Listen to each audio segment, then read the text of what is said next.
update-nya udah sampai di karena kan masih lama ya, masih 6 bulan lagi. Dan ini baru masuk ke bulan dimana aku mulai aktif nih, mulai fitting. Tadi bulan kemarin udah sempat ngukur. Nah bulan ini udah mulai fitting, terus udah mulai ada family meeting, terus udah mulai menentukan tamunya siapa aja gitu. Berapa persen persiapan? Persiapan udah 30%. Gedung udah dapet ya Kesha ya? Gedung udah dapet, terus baju juga udah tahu mau gimana, konsep juga. Tapi konsep masih 50-50 sih, karena kita masih ngeliat perkembangan masa pandemi juga kan. Ngundang tadinya kan 800, nah jadinya 25% dulu. Tapi kan kita nggak tahu nih ke depannya gimana, entah memburuk atau membaik. Kalau membaik ya mungkin tetap di 200, karena kita nggak tahu kan meskipun membaik keadaannya seperti apa nantinya. Makanya aku sih maunya tetap mingle, mau tetap dikit. Tapi kalau misalnya emang harus lebih dikit lagi ya udah kita kurangin lagi. Rencananya emang tetap di Jakarta ya atau gimana? Waktu itu sempat kepikiran di Bali, cuman kayaknya kalau masa pandemi kayak gini meskipun nanti aku masih lama nggak memungkinkan ya, jadinya ya tetap di Jakarta. Jadi ngomong soal konsepnya itu masih 50-50. Memang ada request dari kedua belah keluarga seperti apa sih?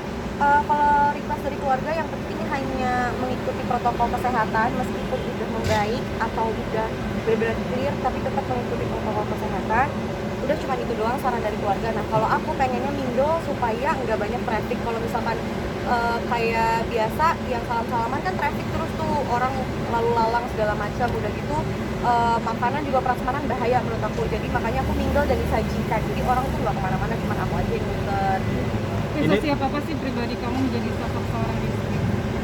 Kalau aku udah siap menjadi orang istri sudah belajar semenjak aku tunangan kemarin gitu. Jadi sudah mulai, meskipun sama Adi belum menikah, tapi aku udah mulai belajar menyajikan makanan segala macam, datengin keluarga Adi, ngobrol sama mama ayahnya, begitu juga Adi. Jadi gitu aja sih mempersiapkan mentalnya.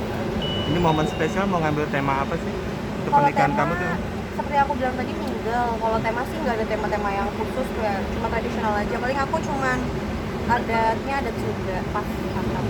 Kesha sempat ada perdebatan nggak mungkin sama calon suami mengenai Konsepnya persiapan atau ini gitu? Kalau Adi tuh ngikut banget orangnya, jadinya kalau misalkan aku mau apa dia pasti ngikut, karena dia udah percaya sama taste aku, udah percaya kalau aku tuh pasti bikin dia happy juga di acaranya. Tapi ada kesulitan yang kamu hadapi selama ini menuju ke sana gitu? Kesulitan sih sebenarnya hanya karena masa pandemi aja sih, jadi berubah-berubah. Kayak aku tadinya mau apa, jadinya harus apa gitu aja sih. Kalau kesulitan kayak yang sulit banget enggak sih, kayak berantem juga nggak ada yang berantem gimana, cuma ya masalah-masalah kecil kayak orang pacaran biasa. Berarti sangat menikmati prosesnya meskipun lelah gitu ya? Iya kak, benar. Jadi sesudah menikah rencana mau tinggal di mana gitu kalau udah? Aku udah mempersiapkan rumah semenjak aku memutuskan tunangan sama Adi.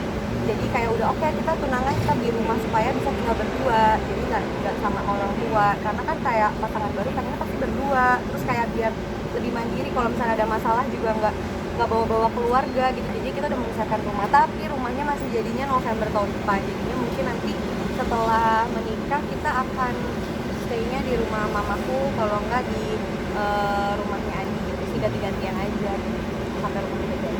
Komunikasi sejauh ini gimana tuh? Sama Adi Iya maksudnya komunikasinya lancar, baik kok, dan makin membaik karena Adi makin dengerin aku juga sebaliknya. nggak ada pembatas, maksudnya jelang menikah gitu? Nggak ada. Alhamdulillah. Semoga nggak ada. Mungkin katanya kalau orang mau nikah banyak cobaannya nih. Salah satunya mungkin apa sih kayak kalau menurut kamu? Cobaannya sih hanya meyakinkan papa aja sih, meyakinkan papa untuk aku kakak udah bisa menikah, udah cukup umurnya. Karena tadinya aku tuh bolehnya lulus dulu, tapi udah lulus dulu sih, karena aku udah tinggal nunggu sidang. Terus ya itu aja sih, papa hanya minta fokus tuh satu-satu gitu. Jadi kalau misalkan kuliah dulu, nanti abis selesai kuliah baru mempersiapkan pernikahan. Tapi papa udah boleh, ya udah sambil mau lulus sambil mempersiapkan pernikahan gak apa-apa. Ada proses adat yang harus kamu jalanin nggak dari keluarga? Nggak ada, karena keluarga aku dua-duanya mau diadat. Pingit gitu.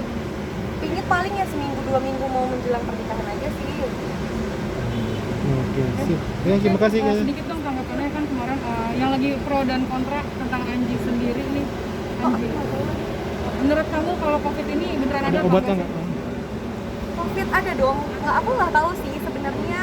bukti nyata di depan aku atau kerabat dekat aku sih, aku belum lihat nyatanya gitu. Tapi kalau misalkan ada ya masa sih bohong gitu sih, maksudnya kayak udah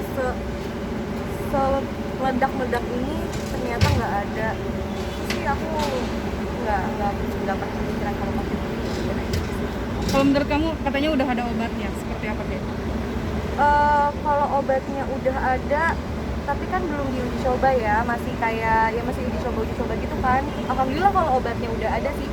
Tapi obatnya mau ada mau enggak, yang penting sih menurut aku menjaga diri masing-masing aja sih. Kayak kalau misalkan emang nggak bisa banget di rumah, emang harus begitu ya, mengikuti protokol kesehatan, mandi pulang dari mana-mana, terus kayak cuci tangan, pakai masker, pakai face shield gitu sih.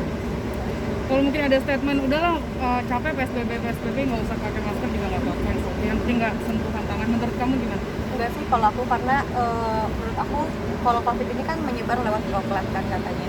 Jadi masker tuh penting banget menurut aku, cuci tangan juga penting banget. Jadi meskipun kalian kayak nggak ngeliat bukti nyata saudara kalian atau teman terdekat kalian nggak ada yang kena COVID, tetap aja dong harus menjaga kesehatan, protokol kesehatan. Lagian bukan dari COVID doang, tapi kan penyakit banyak, virus banyak di luar sini gitu. Jadi apalagi makin banyak yang aneh, kemarin ada lagi flu babi, ada lagi ini, ada lagi itu. Aduh udah deh, mendingan udah jaga kebersihan, jaga kesehatan aja, makan diatur, terus mandi segala macam. Oke, sip.